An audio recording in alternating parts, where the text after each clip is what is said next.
Hello students, welcome back to Inshika classes. और हम कर रहे हैं मैथमेटिक्स फॉर क्लास 9th, जिसमें हम एक्सरसाइज 10.5 कर रहे हैं और उसके क्वेश्चन नंबर 1, 2, 3, 4, 5, 6 कर चुके हैं। आज हम करेंगे क्वेश्चन नंबर 7, 8, 9, 10, 11 और 12।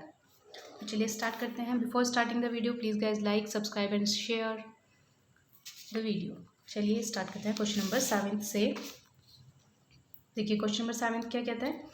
यदि एक चक्रीय चतुर्भुज के विकर्ण उसके शीर्षों से जाने वाले वृत्त के व्यास हो तो सिद्ध कीजिए वह एक आयत है।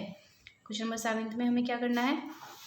एक हमें चक्रीय चतुर्भुज दिया है। चक्रीय चतुर्भुज यानी कि एक ऐसा चतुर्भुज जिसके शीर्ष वृत्त पर स्थित हो।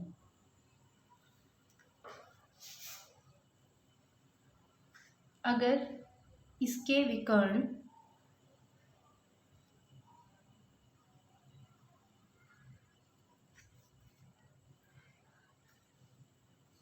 वृत्त के व्यास हो तो हमें सिद्ध करना है कि यह क्या है, एक आयत है। अब देखिए इसे का हमने O P Q R S, ये हमारा क्या है, चक्रीय चतुर्भुज। पी क्यू आर एस एक चक्रीय चतुर्भुज है।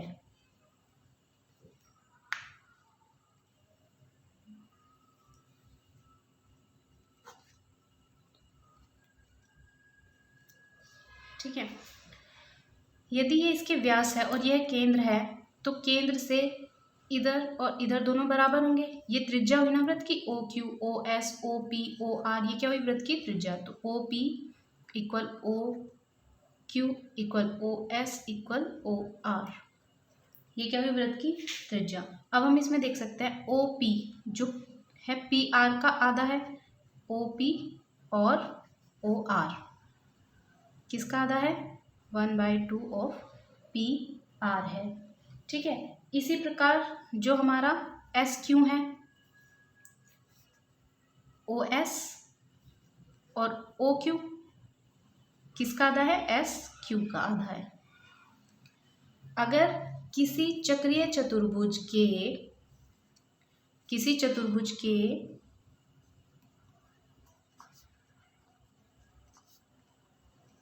विकर्ण एक दूसरे को समद्विभाजित करते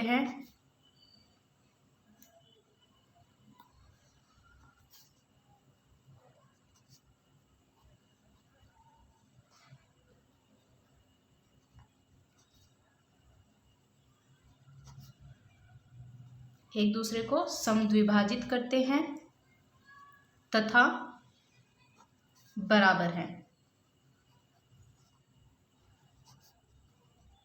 बराबर कैसे है, एस क्यू भी व्यास है और पी आर भी व्यास है तो दोनों बराबर हुए ना। तो दोनों बराबर हैं और एक दूसरे को समद्विभाजित करते हैं। वह चतुर्भुज एक आयत होता है।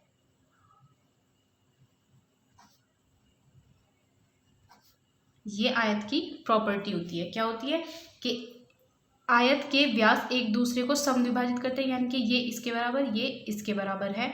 और दूसरी प्रॉपर्टी क्या होती है इसकी, जो इसके विकर्ण होते हैं वो क्या होते हैं, आपस में बराबर होते हैं। ठीक है। आई होप आपको ये क्वेश्चन समझ आया होगा। करते हैं क्वेश्चन नंबर 8। देखिए क्वेश्चन नंबर 8 में क्या है। यदि समलंब की असमांतर भुजाएं बराबर हों तो सिद्ध कीजिए कि वह चक्रीय है। समलंब क्या होता है, एक ऐसा चतुर्भुज, वही समलंब होता है ना हमारा। इसके आमने सामने की भुजाएं समांतर होती है और दो भुजाएं असमांतर होती है। तो इन्होंने कहा असमांतर भुजाएं बराबर है, यानी कि इसके बराबर है। इसे माना पी क्यू आर एस। तो पी क्यू और एस आर ये तो आपस में समांतर है। पी क्यू समांतर है एस आर के, तथा पी एस बराबर है क्यू आर के। ये सब हमें दिया है। हमें सिद्ध क्या करना है कि जो है चक्रीय चतुर्भुज है। अब देखिए कैसे सिद्ध करेंगे। सबसे पहले पी से एक लंब डाल लिया हमने एस आर पे, इसे बोल दिया एम। ऐसे ही क्यू से एक लंब डाला एस आर पे, इसे बोल दिया N. P M perpendicular to S R तथा Q N perpendicular to S R बनाया। ये हमने अपने आप लंब लिए हैं, ठीक है। अब त्रिभुज पी एस एम और क्यू आर एन में देखिए, त्रिभुज पी एस एम व त्रिभुज क्यू आर एन में देखिए, पी एस बराबर क्यू आर गिवन है हमें, पी एस बराबर क्यू आर ये हमें दिया हुआ है, ठीक है। ये वाला जो है हमारी भुजा, हमने लंब खींचे। अगर दो समांतर भुजाओं के बीच की दूरी देखी जाए हमेशा बराबर होती है, तो पी एम बराबर क्यू एन होगा, क्योंकि ये तो दो समांतर भुजाओं के बीच की दूरी है ना, तो इसीलिए पी एम बराबर क्यू एन, समांतर भुजाओं के बीच की दूरी।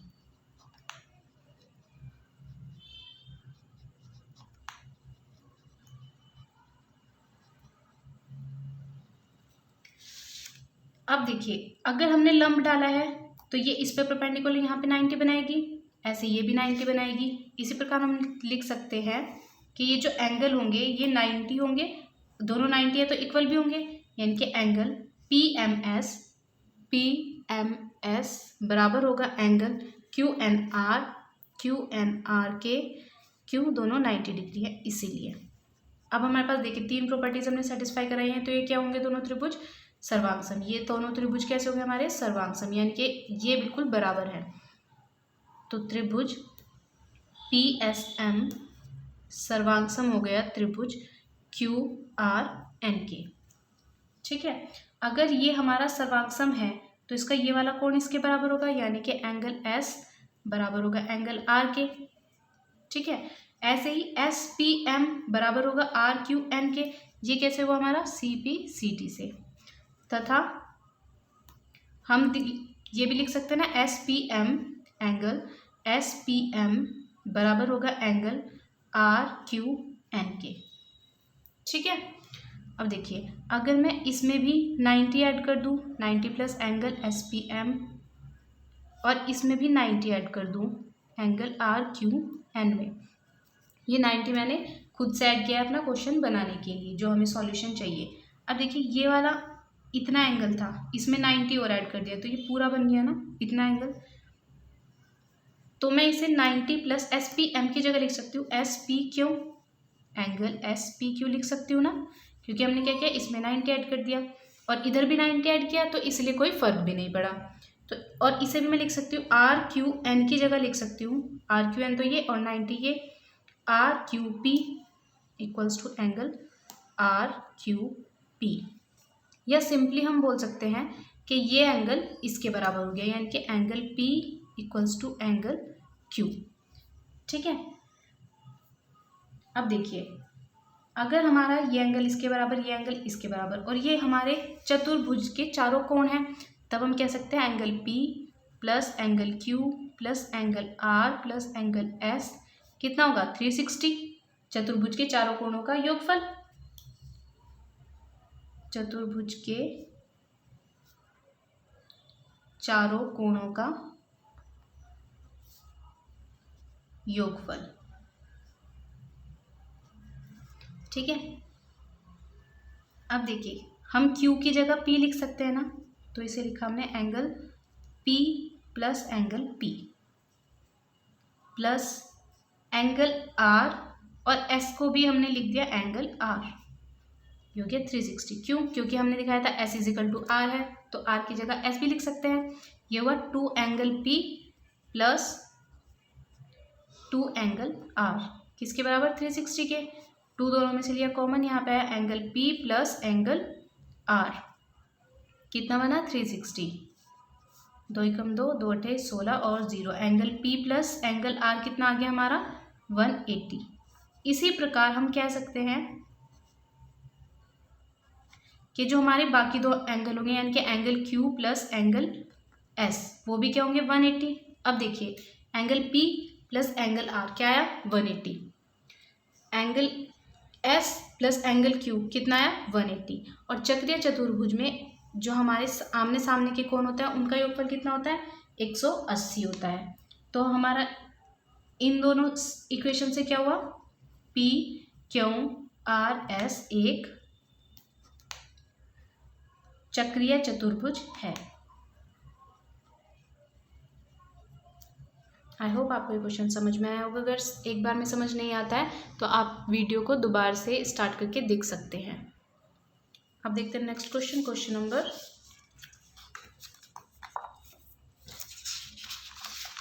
9।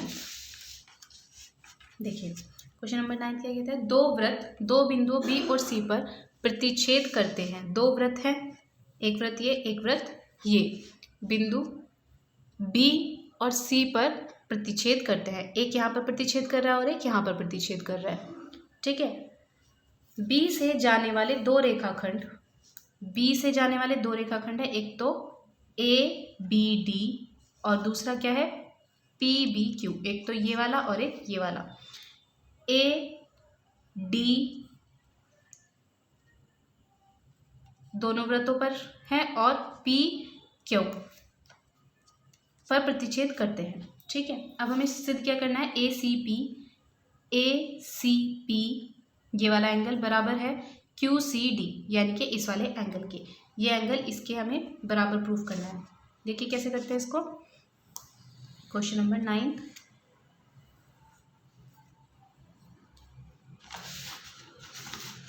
देखिए अगर हम देखें ये वाला एंगल और ये वाला एंगल, एंगल पी बी ए बराबर होगा एंगल डी बी क्यों के, क्यों, क्योंकि ये दो लाइन है जो एक दूसरे को काट रही है। तो ऐसे कोण इक्वल होते हैं और कैसे, शीर्षाभिमुख कोण।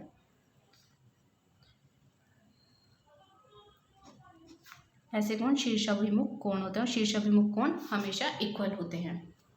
अब देखिए अगर हम इस वाले सर्कल की बात करें तो पी ए एक वृत्तखंड हो गया, पी ए एक आधा वृत्त यहाँ पे और आधा वृत्त यहाँ पे, पी ए एक वृत्तखंड हो गया। एक वृत्तखंड से बनने वाले कोण पी बी ए और पी सी ए दोनों है ना, तो ये इसके इक्वल होगा।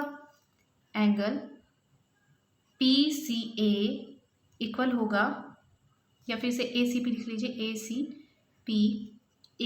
पी इक्वल होगा ए बी पी के, equal angle A B P के।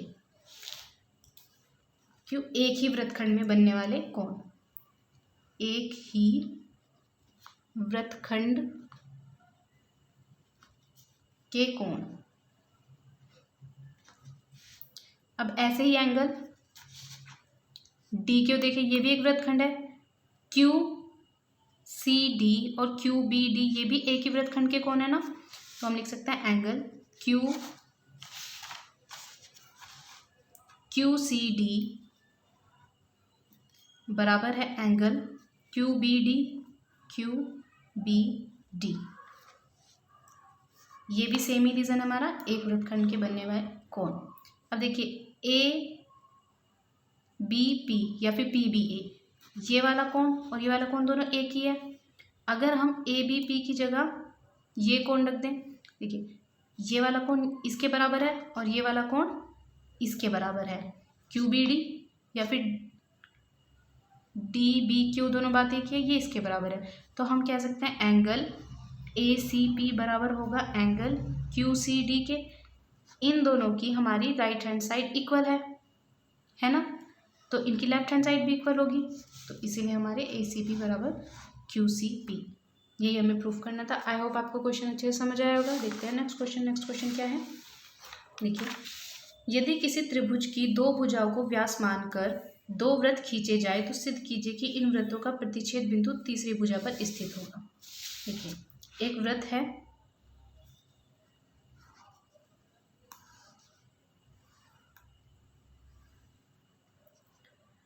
एक त्रिभुज पे एक भुजा को व्यास मान के तो एक वृत्त बनाया गया, ठीक है, और एक भुजा को व्यास मान के दूसरा वृत्त बनाया गया। कुछ ऐसे बनेंगे,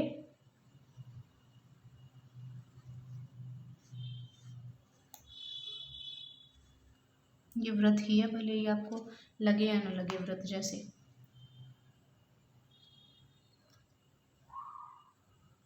देखिए, तो हमें सिद्ध करना है कि ये इसकी भुजा पर अगर प्रतिच्छेद करते हैं तो ये क्या है भुजा, कि जो प्रतिच्छेद का तीसरा बिंदु है वो क्या है, तीसरी भुजा पर स्थित है। ठीक है, तो इसको ए बी सी और इस बिंदु को बोला हमने डी। अब ए से डी तक एक लाइन खींच लीजिए जो ए को डी से मिलाती है। अब देखिए, एंगल ए डी बी, ये वाला एंगल 90 डिग्री होगा। क्यों, ये व्यास है ना वृत्त का, और व्यास यानी कि अर्धवृत्त, अर्धवृत्त का बनने वाला कोण, ये वृत्त की परिधि है, कितना होता है 90 डिग्री। हमारी एक थ्योरम थी कि अर्धवृत्त से परिधि पर बनने वाला कोण हमेशा 90 डिग्री होता है। तो अर्धवृत्त में बनने वाला कोण,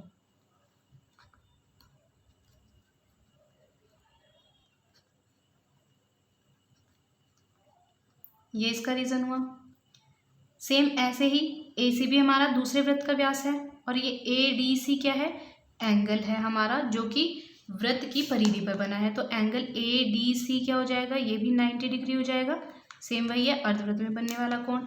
अब देखिए, angle A D B plus angle A D C कितना हो गया, 90 प्लस 90 यानी कि 180। और 180 कब होता है, जब ये हमारे एक लाइन पे हो। तो हमारी बी डी सी क्या है, एक रेखा है। बस यही प्रूफ करना था कि तीसरा बिंदु कहाँ होगा, बी सी पर, यानी कि इसकी तीसरी भुजा पे स्थित होगा, है ना, डी बी सी पर ही स्थित, क्योंकि बी डी सी क्या बन गई, हमारी एक रेखा बन गई। आई होप आपको ये क्वेश्चन समझ आया होगा। देखते हैं नेक्स्ट क्वेश्चन। नेक्स्ट क्वेश्चन क्या है, उभयनिष्ठ कर्ण ए सी वाले दो समकोण त्रिभुज ए बी सी और ए डी सी हैं, सिद्ध कीजिए कि, और देखिए पहले तो हम एक इसकी फिगर ड्रॉ कर लेते हैं।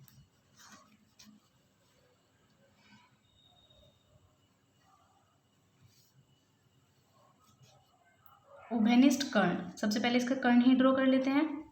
ये रहा हमारा कर्ण, उभयनिष्ठ कर्ण ए सी कर्ण वाले दो समकोण त्रिभुज ए बी सी, यानी कि एक कहीं बी यहाँ पर है, ये 90 डिग्री ए बी सी, और ए डी सी, डी कहीं यहाँ पर है, ये भी 90 डिग्री, ये भी 90 डिग्री है। तो सिद्ध कीजिए सी ए डी यानी कि ये वाला एंगल बराबर है angle C B D.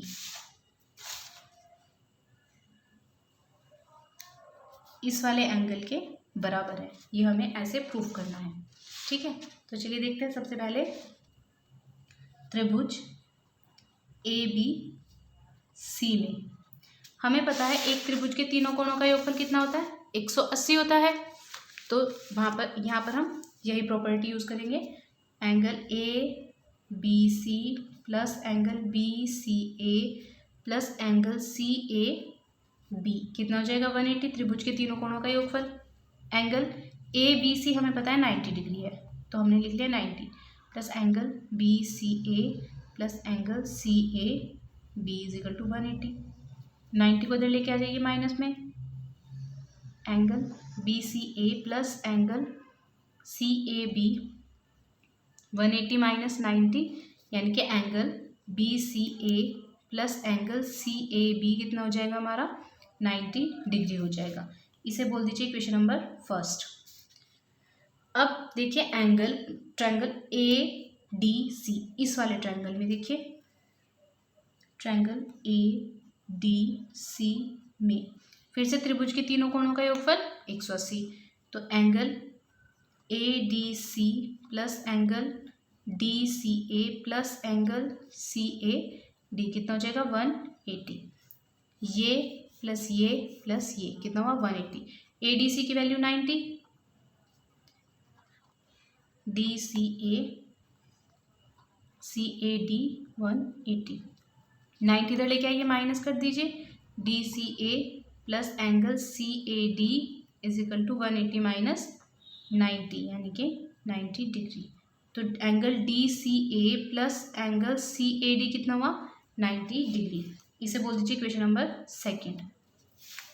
Equation first plus equation second, equation एक और इक्वेशन दो को ऐड करने पर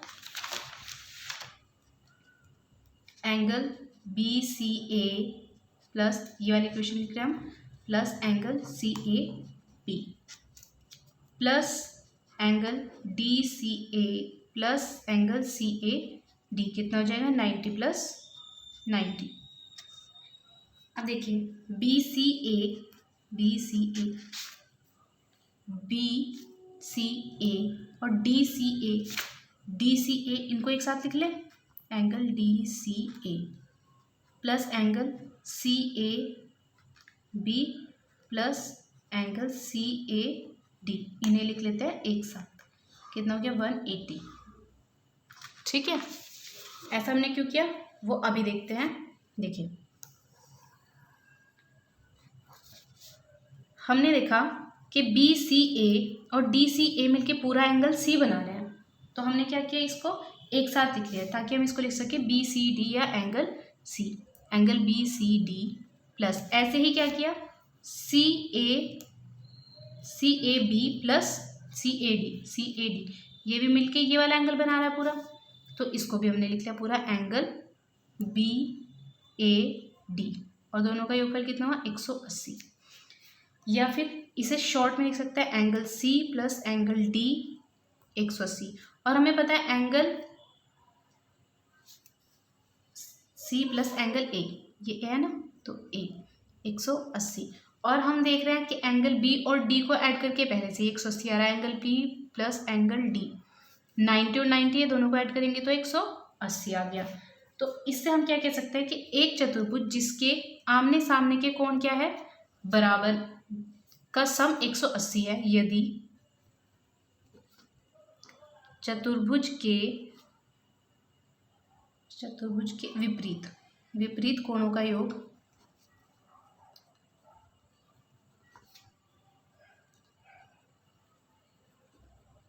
180 है, तब वह एक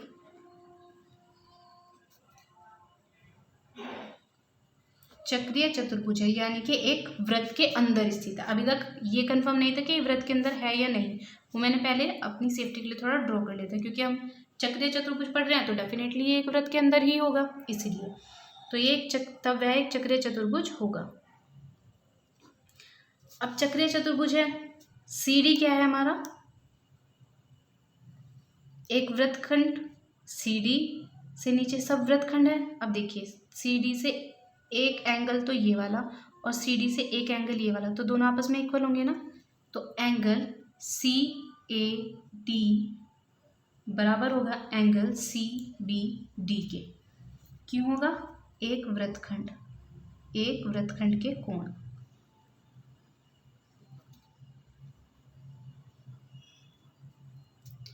यही हमें प्रूव करना था। देखिए एंगल सी ए डी बराबर एंगल सी बी डी बराबर एंगल सी बी डी, यही प्रूफ करना था ना, तो हो गया हमारा प्रूफ। अब देखते हैं नेक्स्ट क्वेश्चन। देखिए नेक्स्ट क्वेश्चन क्या कहता है हमारा, सिद्ध कीजिए कि चक्रीय समांतर चतुर्भुज आयत होता है। चक्रीय है तो यानी कि वृत्त के अंदर होगा,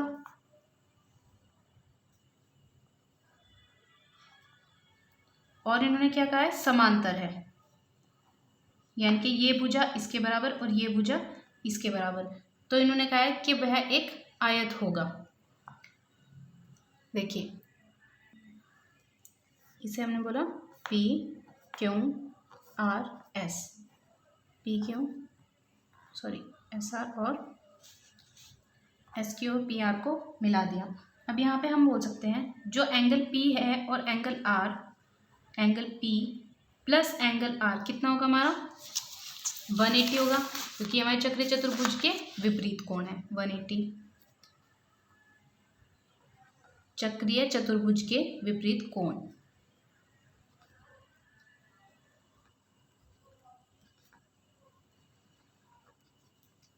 ठीक है।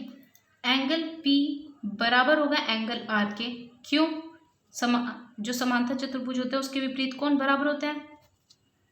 समांतर चतुर्भुज के आमने सामने के कोण बराबर होते हैं, क्योंकि समांतर चतुर्भुज हुआ ये एक भुजा हुई तो ये वाले कोण कैसे होते हैं? बराबर होते हैं। समांतर चतुर्भुज के विपरीत कोण बराबर होते हैं।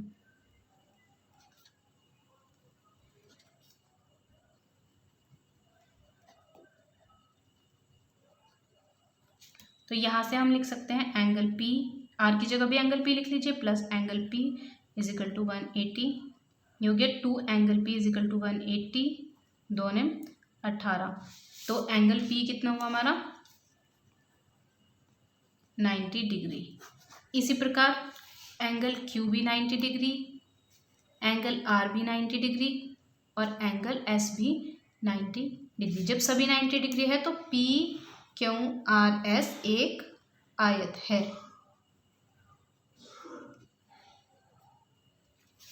और इसी के साथ हमारा 10 चैप्टर होता है कंप्लीट।